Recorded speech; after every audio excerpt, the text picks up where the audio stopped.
сайн байцгаана манайхаа. Америкийн Вашингтон DC хотоос мэдчилж байна. Антия байна. Энэ удаагийнхаа бичлэгээр бүгдээрээ сайхан энгийн зүйл ярилцъя гэж бодож байна. Тэгээ ерөөхдөө би яг энэ YouTube суваг, social media, Instagram, TikTok зэргүүдэд болвол одоо entrepreneur, бизнес эрхлэгч нартай ямар саад бэрхшээл тулгардгийг надад одоо ямар саад бэрхшээл тулгарч байна мэд магадгүй энэ нас танд нийтлэг тулгардаг зүйлүүдийг хуваалцах юм орон зай болгоё гэж бодож байгаа. Тэгээд заавал одоо надаас заавал сургалт хөтөлбөр авч гэдэг юм уу эсвэл зөвлөгөө авраа гэхгүй зүгээр л сайхан нэг өөрийнхөө туршлагыг хуваалцсан, сэтгэл санааг хуваалцсан ийм нэг сайхан булан болгоё гэж бодож төлөвлөж байгаа. Төлөвлөнөөс хойш амар завгүй байлаа. Шүн бараг унтаагүй юм байна. Манай нөгөө newsletter email бүртгүүлсэн хүмүүс рүү мэйл явууллаа. Тэгэл юм бичих чинь амар их цаг авдаг шүү дээ. Дизайн юм бичин гэдэг чинь.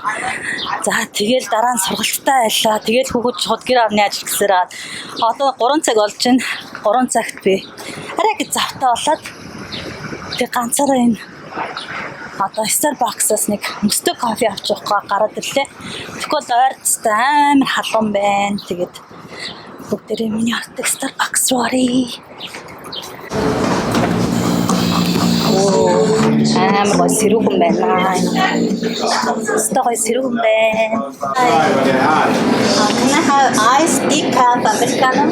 Хатас басан чинь жоохон харанхуй харагдаад байна зүгээр үү? За. Ямар ч кофегаа авчлаа. Тэгээ өнөөдөр бүгдээрээ Instagram-ын тухай ярилцъя тий. Instagram-аа хэрхэн хөгжүүлэх вэ? Яаж Instagram-аа хөгжүүлэх вэ гэж хүмүүс маш их асууж байна. Тэгээ миний Instagram-ыг авч байгаа хүмүүс маань намайг мэдж байгаа 5 сарын хугацаанд яг дижитал маркетинг менежментийн чиглэлээр сонирхтой 1000 гаруй агчтай болсон байна. Энэ бол тийм бага тоо биш гэж бодож байна. Яагаад тэгэхээр Instagram хөгжүүлэхийн тулд яг чи ямар зүйл хийх юм бэ? Ямар чиглэлээр Instagram-аа хөгжүүлэх гээд байгаа юм бэ гэдгээ залуучууд маань сайн тодорхойлохгүйгээр зүгээр нэг зураг авдаг ч юм уу эсвэл гэр бүлийнхаа зургийг хийдэг ч юм уу тэгэл Instagram-аа хөгжүүлчихнэ гэж буруу ойлгоод тах шиг байгаа. Яг үндэ Instagram-ыг бол ерөөсөө тэгж хөгжүүлэхгүй. Ялангуяа Америкт бол яг чи ямар бизнес эрхлэлтийн юу хийдгийг гэдгийг аягүй сайн тодорхой харуулж идэг. Чи бүр маш гоё үзэсгэлэнтэй царайлаг гоё биетэй мийс те тийм л биш болвол Instagram-ыг бол яг өөрийнхөө зургийг хийгээд олон дагагчтай болоод хөгжүүлнэ гэдэг бол маш хэцүү байгаа. Харин үүний оронд яах вэ гэхээр Instagram-аа хөгжүүлэхийн тулд бид нар яг тухайн өөрийнхөө сонирхдаг чиглэлээрээ пост бичих, гоё зураг хөрөг оруулах, за эсвэл хүмүүст хэрэгтэй зөвлөгөө өгөх, рилээ хийх, видео хийх, бичлэгээ хийх гэдэг эдгээр контентуудыг бүтээж байж хэрэгтэй одоо цэнтэй мэдээллүүдийг өгч байж Instagram нь бол хөгжих ёстой байгаа. Америкт бол олон entrepreneur залуучууд бол Instagram-ыг яг тэгж хөгжүүлж яадаг. Тэгэл Instagram-аараа дамжуулаад өөрсдийнх нь бизнесийн үйл ажиллагааг эхэлж яадаг. Тэгээд сая энэ 5 сарын хугацаанд маш их идэвхтэйгээр би өөрийнхөө шинэ Instagram хаягийг ингээ хөтлөлөө л доо.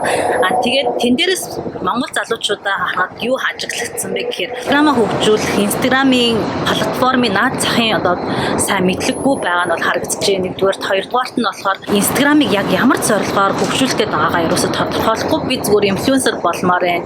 Би одоо олон дагагчтай болмоор байна л гэсэн зүйлүүдийг ярьж байгаа. Харин инфлюенсер олон дагагчтай болохын тулд яах вэ гэхээр хүмүүст хэрэгтэй зөвлөгөө мэдээллүүдийг өгөөд тэгээд тэрэн дээрээсээ үндэслээд өөрийнхөө бүтээгдэхүүн үйлчлэгийг сурталчлах ийм боломжтой байгаа тий. Тэгээд сая анзаарчхад бас манайхан бас яг Instagram-ийн платформыг бизнесийн чиглэлээр хүлээж авах арай болоогүй сэтгэл зүйн арай бэлтгэдэг байгаа юм шиг санагдсан.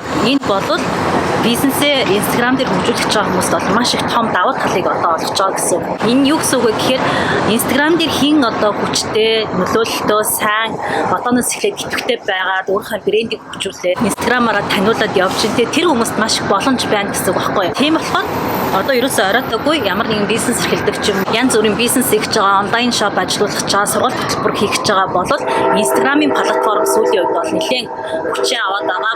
Facebook-ээс илүү монголчууд бол Facebook-ыг маш их ашиглаж одоо бизнесийн чиглэлээр илүү ашиглаж сурсан байна. Яг одоо контент бүтээгч бизнес эрхлэгч нарт бол маш том боломжийг олгож байгаа. Ийм платформ бол Монгол дараагийнх нь бол Instagram болж байгаа гэсэн үг байна. За тэгээд дараагийн нэг зүйл маань юу вэ гэхээр хүмүүс маань одоо би ямар бизнес эрхлэхээ мэдэхгүй байна. Яг юу Instagram дээр хийхээ мэдэхгүй байна гэж асуугаад байгаа байхгүй юу? Зарим хүмүүс нь яг онлайн бизнес эрхлэх санаагаа олцсон, онлайн шоп ажиллах гэж санаагаа олцсон ба харин яг юу эхлэхээ мэдэхгүй байгаа бол та бүхэн маань дижитал бүтээгдэхүүнийг хийгээч. Би одоо бизнесээ 7 жилийн хугацаанд эрхэлж байхад анх Америк суралцах боломж гэдэг нэртэй гарын авлагыг бол онлайнаар гаргаад ингээд 12,000 төгрөгөөр илүү имэйлээр нь явуулаад борлуулдаг байсан. Үүнээс миний одоо анхны дижитал бүтээгдэхүүний суурь бол тавигдаж эхэлжсэн. Тэгээ энэ дээрээс үндэслээд маш олон дижитал сургалт хөтөлбөрүүд тийм ээ дижитал амьдралын менежментлээ дасгалын дэвтэр байна. Надад бол маш олон төрлийн тийм онлайн бүтээгдэхүүнүүд байгаад байгаа байхгүй. Тэднийг ингээд бүтээгээд юм бүтээхгүйгээр бол угаасаа орлоготой болно. Юм бүтээл байхгүй, ямар нэгэн бараа бүтээгдэхүүн үйлчлэгээ байхгүй бид нэг бизнес хийж болохгүй шүү дээ. Тэгэхээр тэр зүйлүүдийг бүтээгээд түүнийгээ сурталчлангаа Instagram-а хөгжүүлж явах хэрэгтэй байхгүй. Тэгвэл яг ямар зорилготой чи Instagram хөгжүүлэхэд байгаа хэдэн 6 хүмүүс үзүүлэх гээд байгаа юм уу? Тэгэх юм бол хинч тэрэ чинь таахгүй. Чи өөрөө хүмүүст хэрэгтэй зүйлийг өгч байж л Instagram ч хөгжинэ гэдгийг бас аюулсаа ойлгох хэрэгтэй байгаа. За тэгээд дараагийн нэг зүйл нь юу вэ гэхээр нэгэнд чи одоо бизнесийн санааг олцсон Instagram-д юу ихээ мэдж байгаа бол дараагийнх нь бол бүр ингээд тогтмол байх хэрэгтэй тий. Контент бүтээн гэдэг бол тийм амархан зүйл биш байхгүй. Хүнээс маш их юм discipline буюу self discipline буюу зарчимч байдлыг шаардж байдаг. Энэ юу гэсэн үг вэ гэхээр яг англи хэл сурж байгаа юм шиг чи өдөр болгон англиар тавтах хэрэгтэй байдаг шиг. Тэгээ өдөр болгон контент бүтээх хэрэгтэй. Дор хаяж өдөрт нэг гоё пост бичих хэрэгтэй. Үнцэнтэй хүмүүс тэгтээ постууд оруулж явах хэрэгтэй. Нэг гэдэг бол хамгийн бага нь байгаа байхгүй юу? Бид нар жингээ хаяхын тулд өдөр болгон дасгал хийж эрүүл хоол идэх хэрэгтэй байдаг. Тэг гэтэл тэр маань маш хэцүү байдаг. Яг энтэй адилхан контент бүтээн гэдэг маань бас тийм амархан зүйл биш. Хүнээс маш их сахилга батыг шаардж байдаг. Намайг Америкт сурж байхад менежментийн хичээл дээр сурах бичиг дээр нь хувь хүний хөгжлийн тухай стрессээ яаж таалах вэ? Стресс менежмент, ямар төрлийн суралцагч байж гэдэг юм уу? Иймэрхүү хичээлүүд ороод идэг гэсэн байхгүй. Тэгэхээр би ерөөсөө гайхаад одоо энэ бизнес эрхлэхэд чинь энэ хувь хүний хөгжлийн сургалт хөтөлбөрүүд одоо ямар хэрэгтэй юм бэ? Зүгээр бизнесээр ярьж болдгүй юм бахтаа гэж бодоод идэг гэсэн. Тэгээ яг өөрөө ингэж бизнесээ эрхлээд явсан чинь яалтчгүй нөгөө хувь хүний хөгжил гэдэг юм чинь байхгүй бол хүн чинь амжилттай бизнесээ эрхэлж чаддгүй юм байна л та. Энийг нь одоо Америкийн сургуулиуд болохоор бизнес менежментийн хичээл дээр тэгээ CEO бизнесийн боссуудад зориулаад ингэж тэгж хичээл ордог байсан юм байна гэдгийг одоо би өөрөө яг бизнесээ эрхлэхээрээ мэдэж эхэлж байгаа байхгүй. Яг чи өөрөө хичнээн мундаг сайн mindset те бизнесийн сэтгэлгээ сайтар бай тэр хэмжээгээр хүний яг бизнес өсөж хөгжиж байт юм байна л та.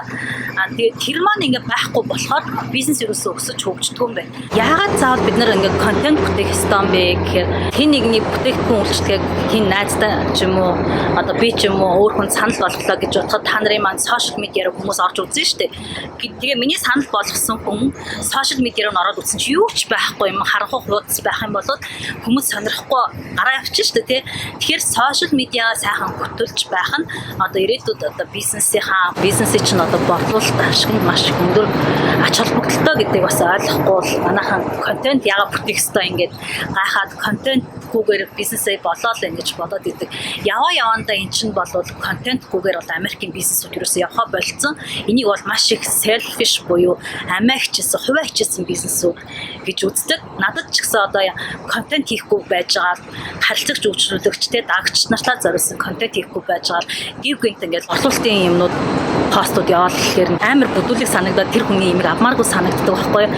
Тийм учраас та бүхэн маань контентэд бол цаг гаргаж заавал контентоо бүтээж авах хэрэгтэй. Эдгээр маань танарт дараагийн чинь бизнесийн маркетинг болж орж ирд юм аа. За тэгэхээр та бүхэндээ хэлэхэд хэрвээ танд одоо Instagram-а хөгжүүлэх шаардлага байгаа бол эхлээд яг өөрийнхөө дуртай сэдвийг сонгож аваарай. Эсвэл шопинг ч юм уу те. Хэрвээ танд одоо сонгосон сэдв байхгүй байх юм бол өөрийн яг сонгосон сэдвийнхаа дагуу өөрийнхөө хоббиныхаа дагуу сэдвүүдийг сонгоод Instagram дээр хүмүүст хэрэгтэй мэдээллүүдийг оруулаарай.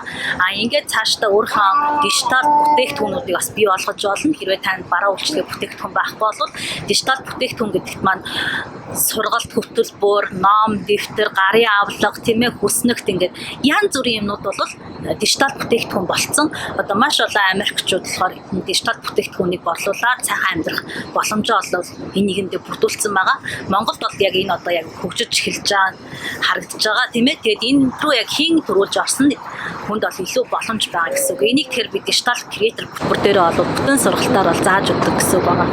За тэгээд дараа нь та бүхэн маань ямар ч гэсэн хүмүүст хэрэгтэй контентуудыг бэлдээд бүтээгдэхүүн үйлчлэгээ сурталчлаад тэгээ борлуулах тий.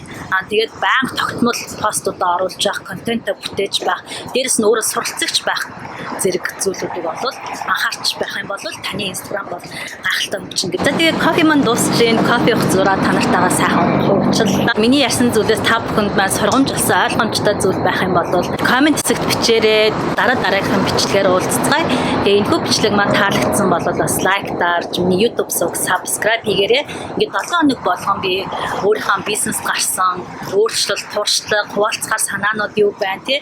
Энийг ингээд та бүхэнтэйгээ сайхан үнэгүй ингээд хуваалцах ийм булангаар ажиллаж байгаадаа маш их баяртай байна. Ингээд таны бизнест амжилт хүсье. Ингээд түр баяртай.